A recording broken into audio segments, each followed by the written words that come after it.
Nathaniel, it's the day after the defeat to Italy, and what's the mood in the camp like this morning?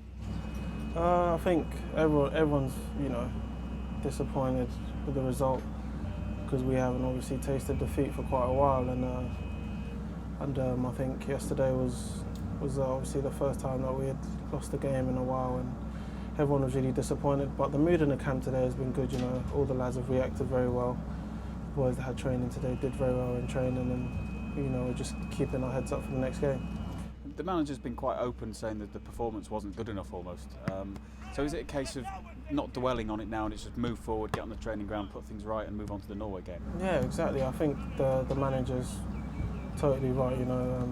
He's always going to be honest with us, and if he says the performance wasn't good enough, then it wasn't good enough. But we know that within ourselves whether the performance wasn't good enough, and we were disappointed at the end of the game, and that's why we're looking to get our heads up and go into the Norway game, with our heads up, held high, and hopefully try and get a win.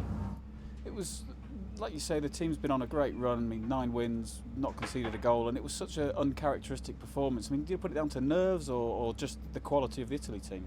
Yeah, well, I think you could mention both of those things. At the first game of the tournament, there's always going to be nerves, regardless of who you play against, or within yourself there's always going to be nerves. But I think the Italian were obviously a very good side. They had a lot of quality in their side, and that showed at the end there with the set piece that they scored from. So I think we shouldn't be too hard on ourselves. If we concede from a free kick like that, then there's not much really you could do about it because it was a good goal. So we just got to try and push on now and get focusing on the Norway.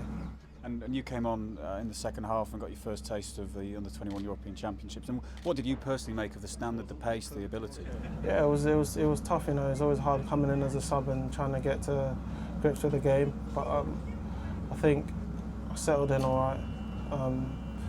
I was just looking to get on the ball as much as I could and trying to play forward because we were a bit isolated in midfield, and the Italians had obviously figured us out and started to press, and it was just a matter of us trying to break that line and get our forward runners going in. So that's what I tried to do as much when I came on the pitch. But they were a very good side, and tactically they were clued on, and they obviously did their homework, and we had to try and work against that, which was difficult.